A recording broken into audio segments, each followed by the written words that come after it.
Joe, when you were a financial advisor, I suppose that meant that none of your clients worked with robo-advisors. That is far more of an old guy question than you know. There was no such thing as a robo-advisor back when I was easy, Paula. Easy. Oh, sorry. So look at me assuming that you were a financial advisor in the era of the internet. In the modern era. Yeah. in modern day, in the brat era. There was no such thing. And ETFs weren't a big deal either. I spent a good amount of my time, by the way, making sure that the mutual fund managers that I was recommending were actually good ones was not a thing. And stocks were sold in 1/8 increments rather than with cents. That is true too. Now we can shut up about that. What's the deal? Well, we're going to answer a question today from a caller who's wondering whether or not she should work with a robo-advisor. We're also going to talk to someone who has some questions about rolling over a Roth 401k into a Roth IRA. And then keeping with the Roth theme, we're going to talk about what to do with an inheritance if that inheritance comes from a Roth account versus a pre-tax IRA.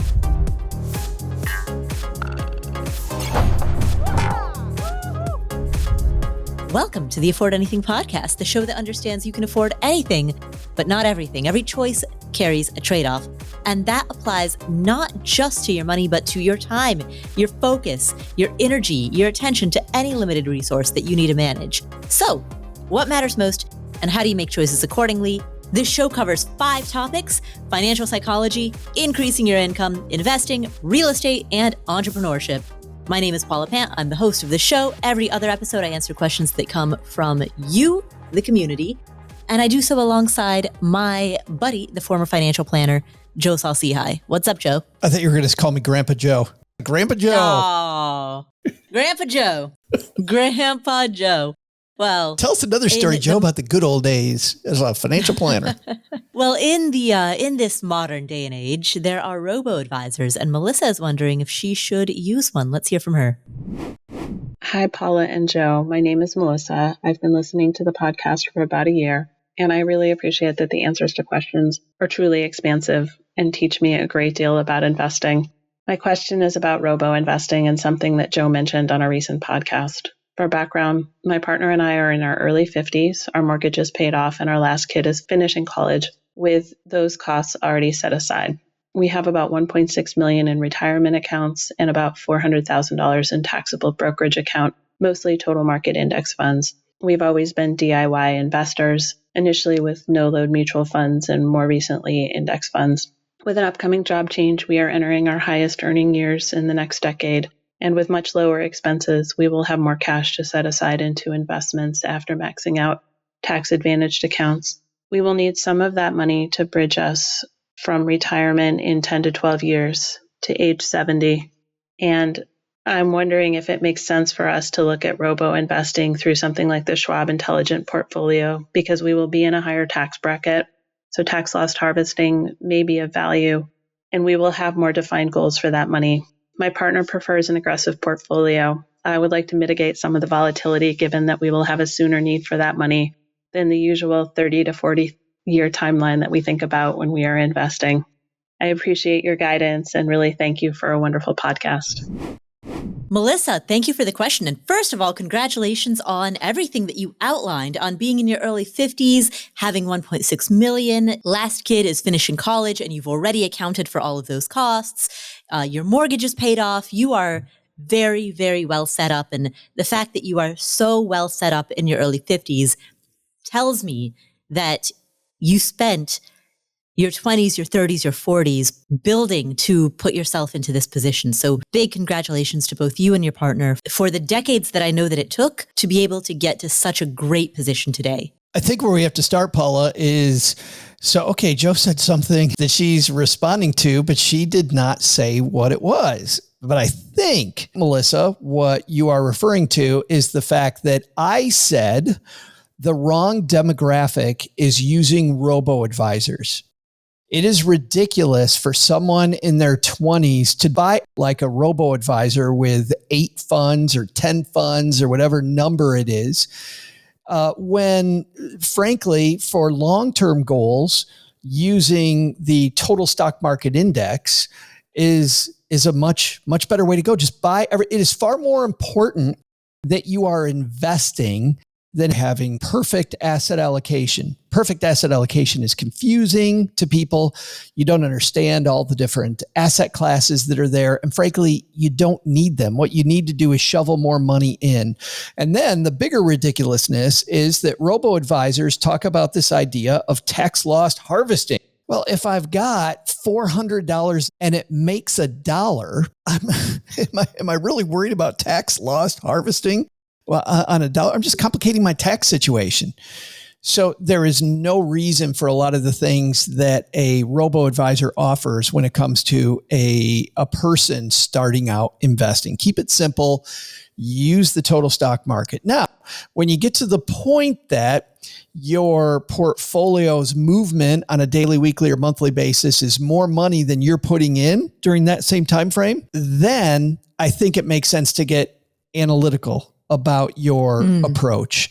And being more analytical, what I would prefer people do, Paula, what their goal is, when they're going to need the money, and then they calculate what's called the efficient frontier at that time for them and diversify appropriately. The good news, the robo-advisor things that she's talking about are way more in that direction than the total market index, which I think people should start off with. So yeah, I like it. And by the way, tax loss harvesting, if it's inside an IRA, you can't do any tax loss harvesting. I've seen people go, "Oh, I do it for the tax loss harvesting and it's all inside my IRA." Doesn't matter. There's really no such thing, and it doesn't really help you. But for money outside of IRAs, now that tax loss harvesting at the end of the year can sometimes give you substantial tax savings and can be a real benefit to either using a few different positions as you're on the efficient frontier, or by having something like the Schwab portfolio she talks about do the same thing. You know, Joe, the concept that you were talking about, that the rules that apply when you are young and your contributions are relatively low are different than the rules that apply when you are more experienced and you have higher contributions and a higher portfolio balance. You know, person who really talks about that in depth is Nick Majuli. He's a Stanford educated data scientist who was our guest on episode 375.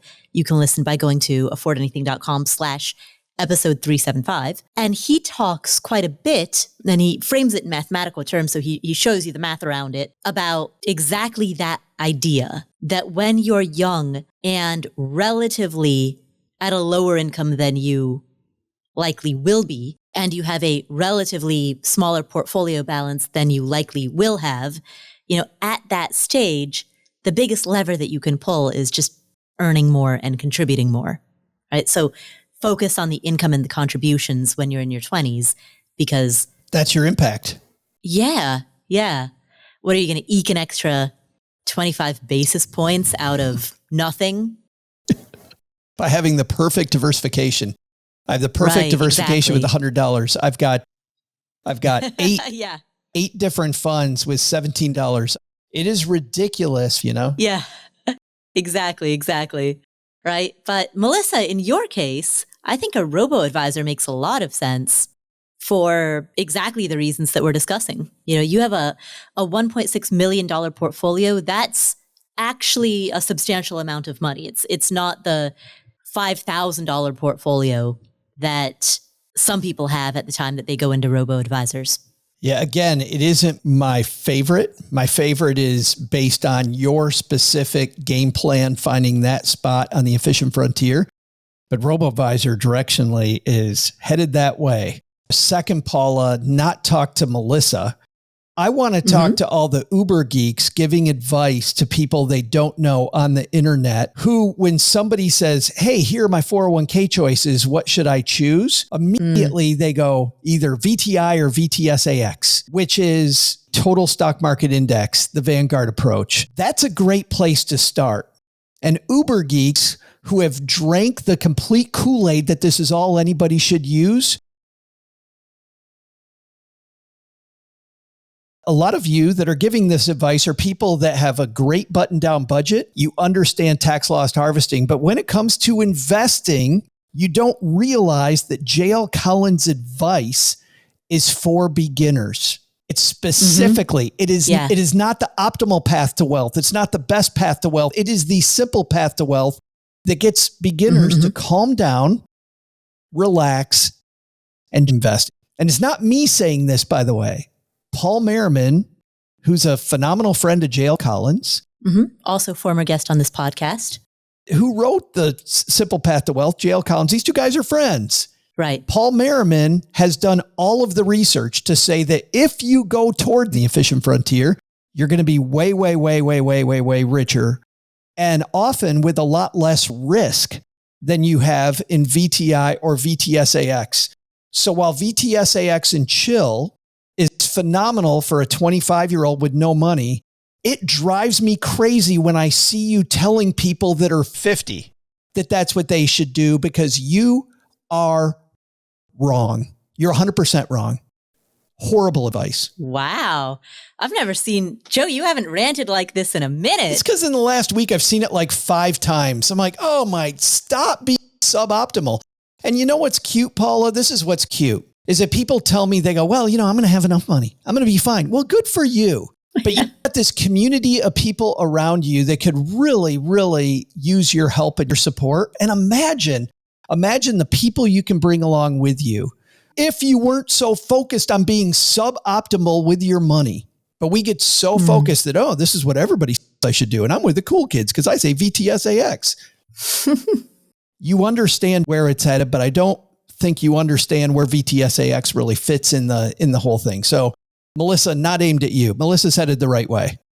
I think it's great, but oh my goodness, Paula, this baloney. I'm like, haven't you heard?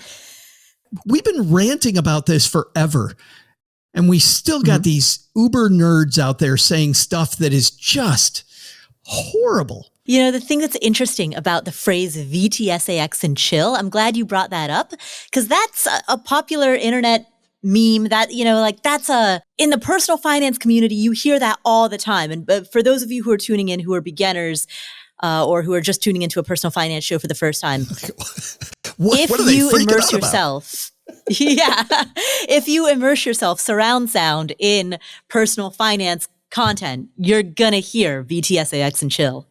And you're right, Joe. It's what got you here won't get you there. The things that you do that are appropriate when you are a beginner are not the things that will get you to the next level. That's true in investing. It's true in business.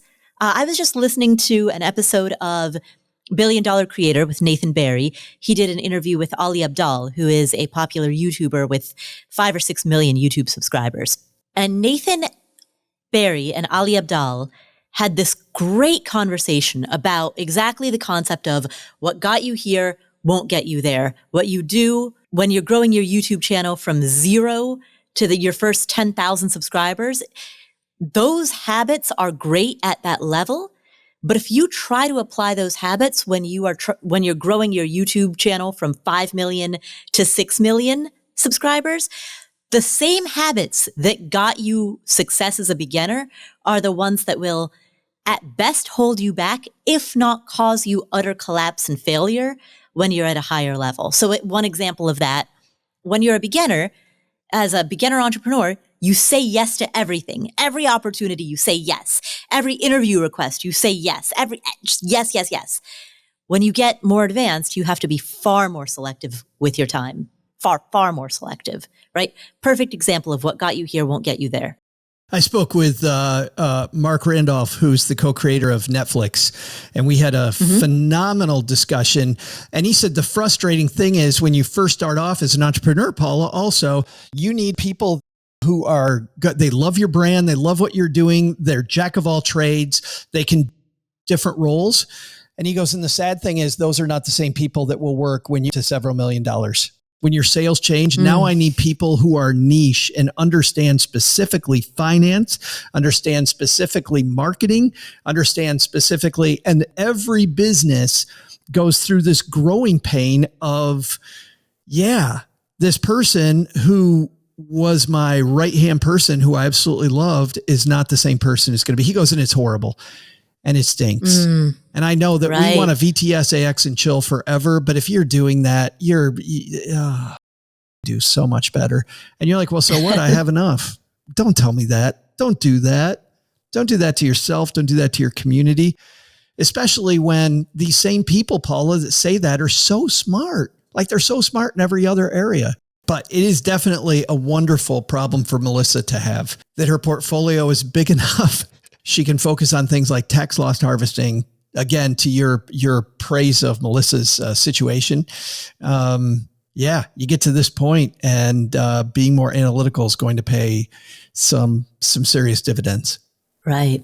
Do you have any particular tips for Melissa, given the fact that she is not on the typical 30 to 40 year investing timeline? Like she talked about wanting to mitigate the volatility given the shorter timeline, the shorter time horizon. I love that. I'm glad you brought that up because I'm looking at my notes and that is a note that we haven't addressed. I'm with Melissa's partner. I really like aggressive portfolios as well, but there's two reasons to have an aggressive portfolio, Paula. One is that aggressive portfolios have paid the last many years.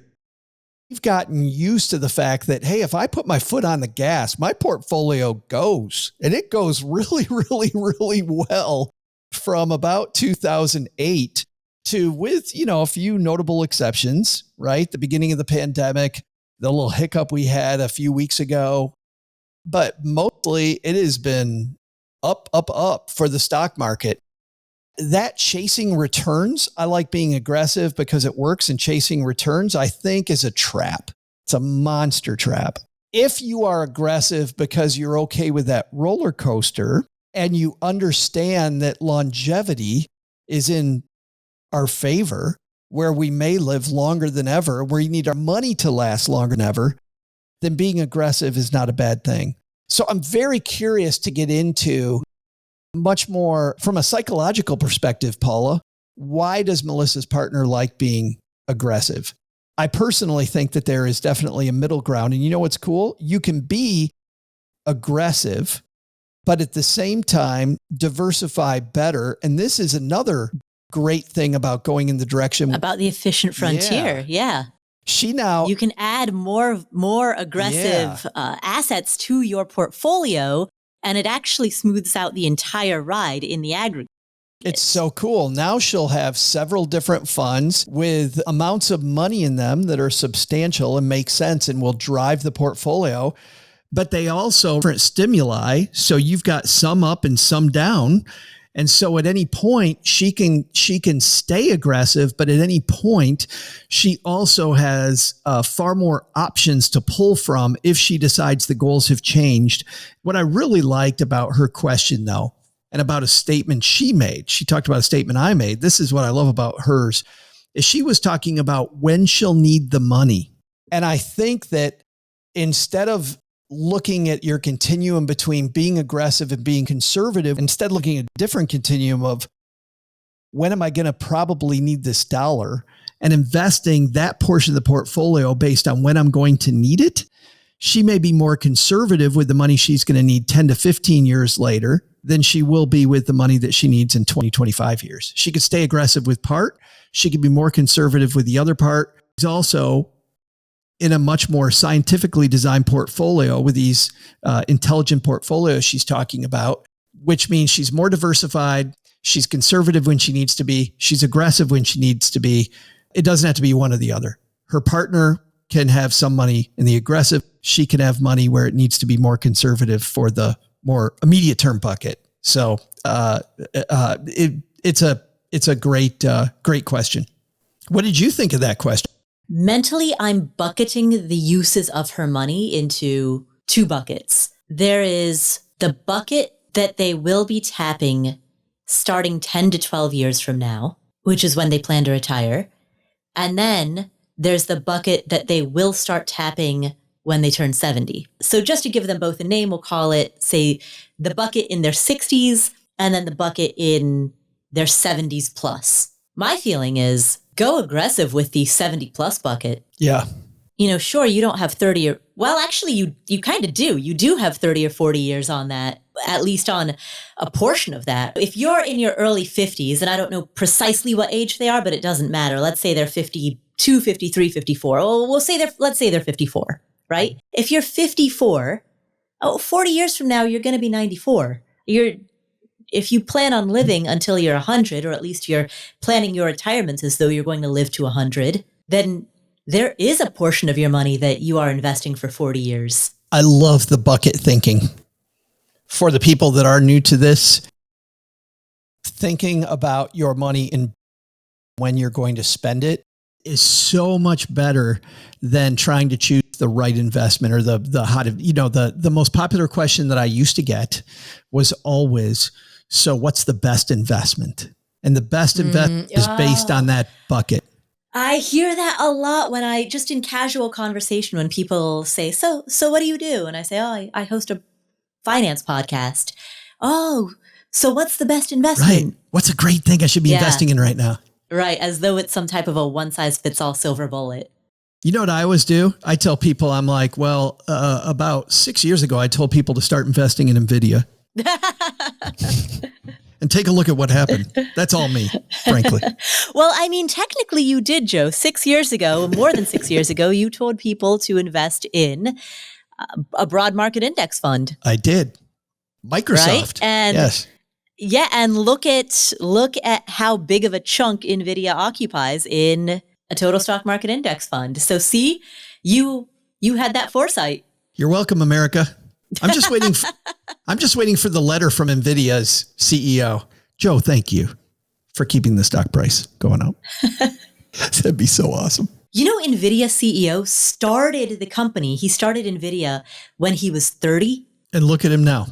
Right? Yeah. 1993, he was 30. That was when he started NVIDIA. But going back to Melissa's question, Melissa, when I think through the two buckets, the one thing that, anytime anyone retires, my brain immediately goes to sequence of returns risk. And what that means in terms of investments and asset allocation is that as you near retirement, a small portion, again, so this is going to be the third bucket, a very small portion of your money, the amount that you are going to tap in the first 2 to 3 years of retirement, right? Make that portion enormously conservative. That's going to be your third bucket. And the reason for that is because you've got this sliver of money that you know with certainty that you will be tapping and that timeline is fixed. Because once you retire, it's hard to reverse course. So with relative certainty that you're going to be spending this particular money at this particular time. That little sliver just for 2 or 3 years should be invested conservatively. The rest, be aggressive with it. And if you want actually a great primer on this, we did an interview with Dr. Wade Pfau. We've actually interviewed him several times. He's a retirement researcher. And he talks about how the ideal asset allocation in order to cope with sequence of returns risk is to get gradually more conservative as you approach retirement. But then after the first couple of years of retirement, get more aggressive again. We'll link to the episode with Wade Pfau, as well as the episode with Nick Majuli and Paul Merriman in our show notes for this episode. So if you're watching on YouTube, you can find it in the description below. Well, again, congratulations, Melissa. And sorry about the rant in the middle of us answering your question, but the time was the perfect time. Oh, I think it made it far more entertaining. You're welcome. You're welcome, America. Again, I just saying you're welcome over and over today. I don't know. The brilliance. You know what? This is no longer just a podcast episode. This is Joe's address to the nation. Like a guy's been watching political conventions. Yeah. There's nothing conventional about you, Joe. See what she did there? It's amazing. All right. Our next question comes from Hampton. All righty, Paula and Joe. Hey, I got a question related to one of your answers from a few episodes ago. I usually try to predict what your answers are going to be, and I was way off on episode 524 when the last caller, his name was Mark, he was asked about how to use a $300,000 inheritance for mainly purchasing property, but he had already saved a whopping $80,000 for a down payment, but wasn't ready to purchase for another year. Now, I believe that one of the important things that he mentioned is that this money that he might be inheriting, he thinks is from a Roth IRA, but you immediately gave an answer for a traditional IRA. Now, when you interviewed Ed Slott back in episode 307, I remember Ed talking about inherited versus traditional IRAs and the tax implications. Now, I remember paying very careful attention to that episode because part of my investment strategy is to protect my little beneficiaries from paying high taxes when I move on from this world.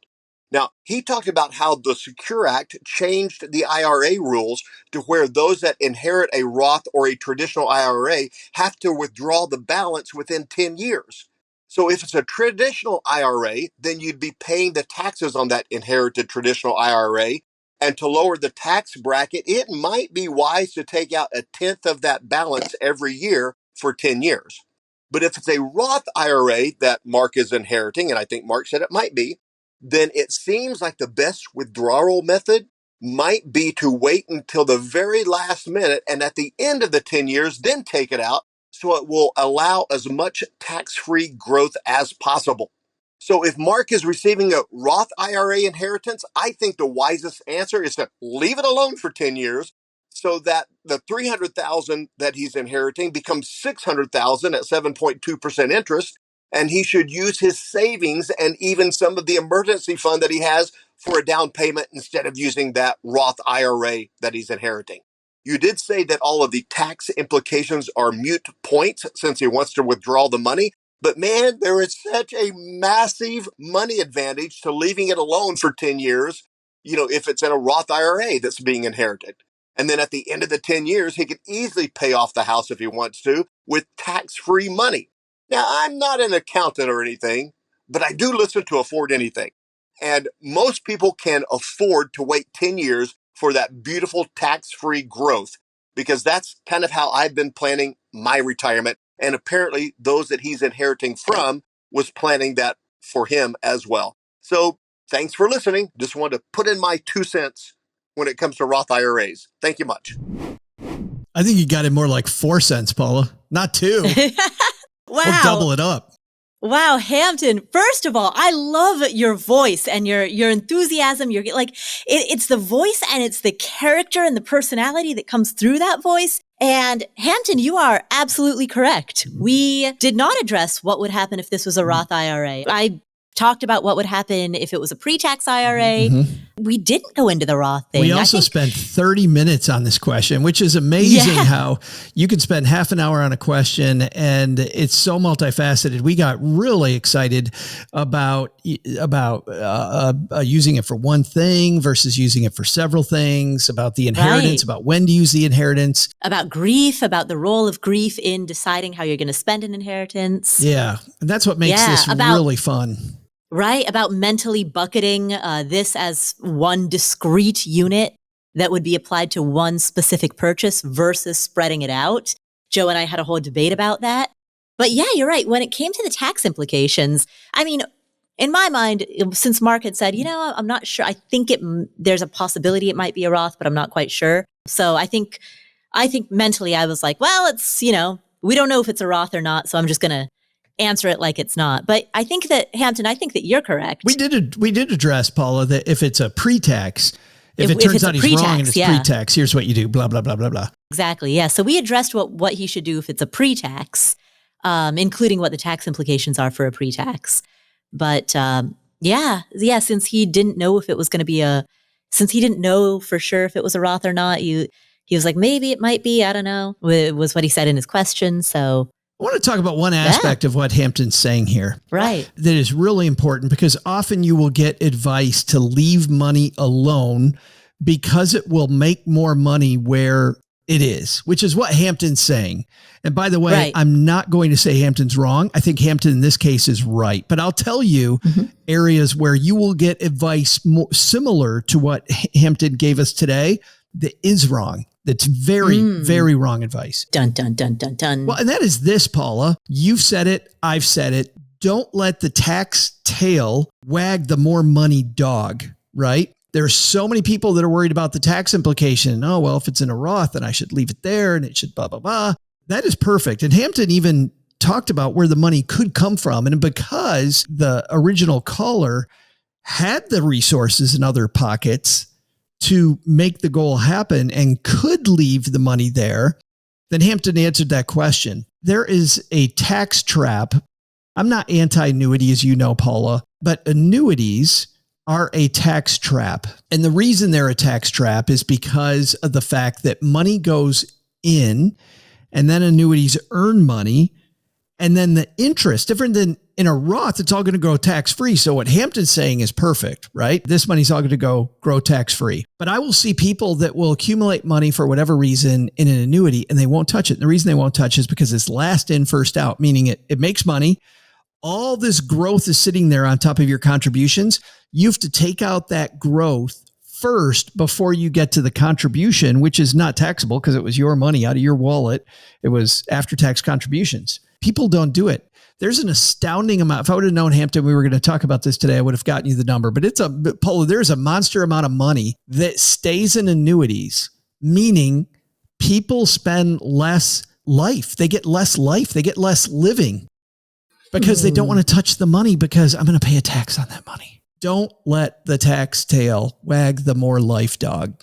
Don't do that.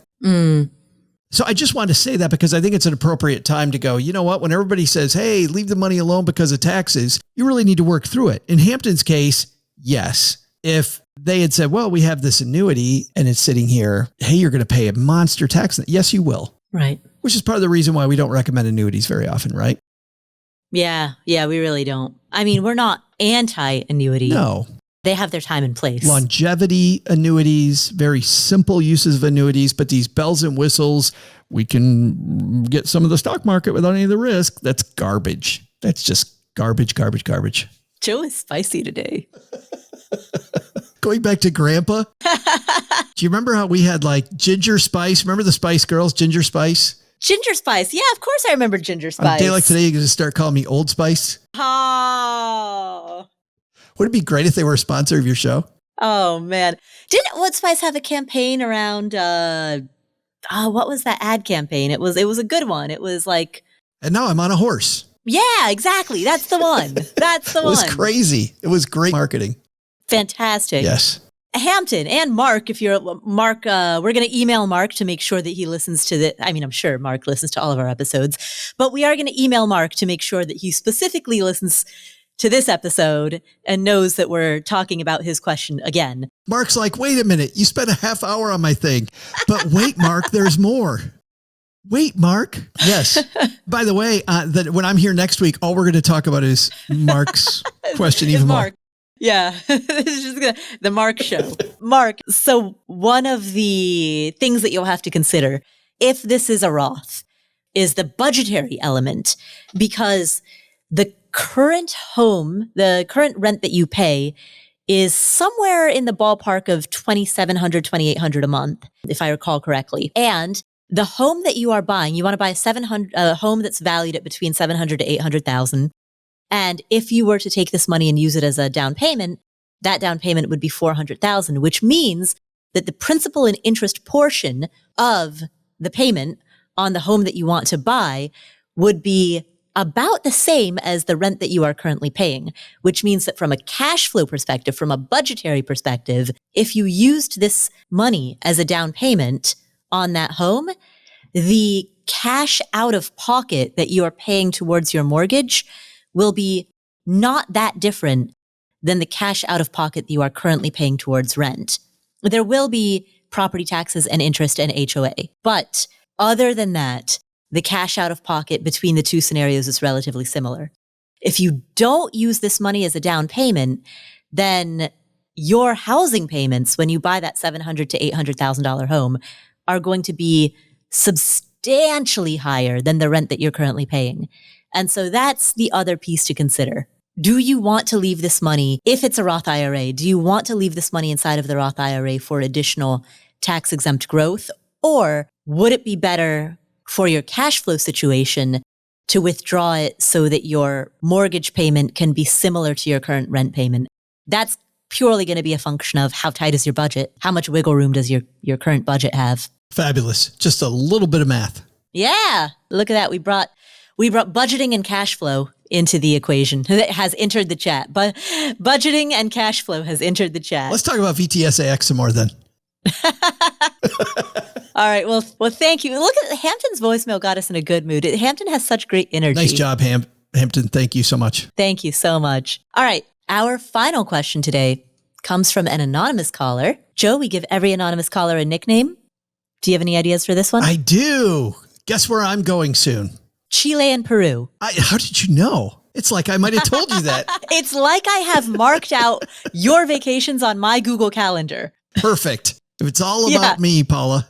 It's true. It's true. I actually have lines on my Google Calendar saying Joe in Chile and Peru. All it says is cry a lot while I'm gone. But I'm really excited. I've never been to South America and I'm super geeked about it. It's my first time. And I just watched this cartoon, The Emperor's New Groove. Of course, I had to because I'm going to Peru, and alpacas and llamas. And Paul's like, I don't even know this movie. I don't. I have no. The Emperor's New Groove was a Disney movie. David Spade played a main character. The character, there's a great woman. Her name is Yzma, and she's played by the amazing Eartha Kitt. And by the way, I thought of Eartha Kitt because she has an incredible voice, kind of like Hampton. Like, don't get me wrong. Yeah. Eartha Kitt's voice is nothing like Hampton's voice, but she has a very iconic voice. Iconic voice. Yes. Oh, that's a great descriptor. Iconic voice. Yes. So let's call her Yzma because I'm headed to Peru, baby. Hi, Paula and Joe. This is Anonymous from Texas. I love the show. I've been listening since it was the money show, but this is my first time calling in. I recently rolled over a Roth IRA 401k from a previous employer into a Roth IRA. After rolling it over, I learned that I actually likely will have to pay taxes on the part of the rollover that is earnings as opposed to contributions. Per the IRS website, it says Roth IRAs and designated Roth accounts only accept rollovers of money that has already been taxed. You will likely have to pay income tax on the previously untaxed portion of the distribution that you roll over to a designated Roth account or a Roth IRA. My questions. Is it true that I will have to pay taxes on the earnings part of the rollover? And if so, it turns me off a bit to contributing to a Roth 401k in the future because it degrades the benefit of this account. I know y'all are big proponents of Roth accounts. Should I continue contributing to Roth 401ks in the future, despite the tax implications when I roll over? Thanks again. Love the show. Appreciate all y'all are doing.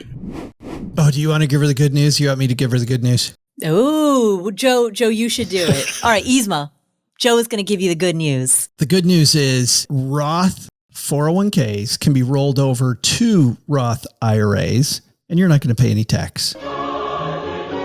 Except if some of that money was employer contributions.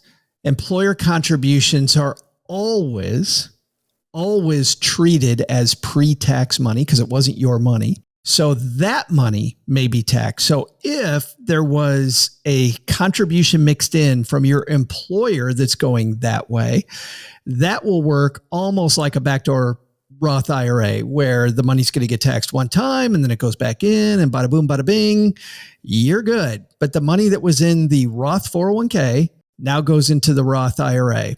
There is one little caveat here, Paula, as well. Well, not caveat, strategy. So we can wait on strategy, but isn't that good news? Not a lot to worry about. Joe, are you saying that she has misinterpreted what she's read on the IRS website? Yes, absolutely. And can I make a guess? Hand in the air. I have a guess. The key word here is the word distributions.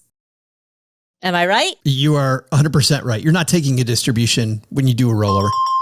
So the confusing term, the term that got Yzma off track, and I knew it the moment that I heard her read that IRS page out loud, the word is distribution. Yeah. Because Yzma, distribution means that you are pocketing the money and spending it on champagne and caviar. That's not what you're doing. Therefore, it is not a distribution. Now, I wondered why the word distribution was there, and so I went to the IRS website and found the page that you are referencing, and I'm going to put a link to this page in the show notes. So this page, which is on irs.gov, is a little confusingly worded because the headline says rollover to a Roth IRA or designated Roth account. But the first line on this page, the opening sentence is, quote, are you eligible to receive a distribution from your 401k, 403b, or governmental 557b retirement plan?